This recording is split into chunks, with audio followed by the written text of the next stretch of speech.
Welcome to JTV news. శిథిలమైపోయిన building లో hostel విద్యార్థినులు. అల్లూరి జిల్లా చింతపల్లి బీసీ బాలికల సంక్షేమ హాస్టల్ బిల్డింగ్ లో చింతపల్లి జీకే వీధి కొయ్యూరు జీ మాడుకలకు చెందిన 77 మంది విద్యార్థినులు శిథిలమైపోయిన బిల్డింగ్ లో ఉంటూ విద్యను సాగిస్తున్నారు. విషయం తెలుసుకున్న అల్లూరి జిల్లా గిరిజన సంఘ అధ్యక్షులు బోనంగి చెన్నయ్య పడాల్ బీసీ హాస్టల్ ను పరిశీలించి శిథిలమైపోయిన చాలని 4 గదులలో 77 మంది విద్యార్థినులు తీవ్ర అవస్థలు పడుతున్నారని ఆవేదన వ్యక్తం చేశారు. విద్యార్థినులకు సరైన వసతి సదుపాయాలు లేవని అన్నారు.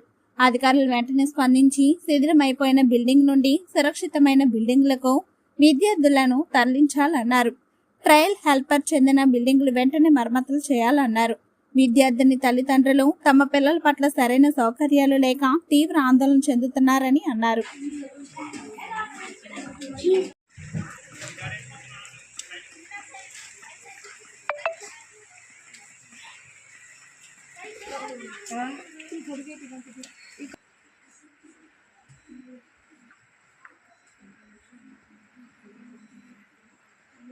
అని అంకుల్ ఎందుకు వీడియో తీస్తున్నారు చెప్పండి.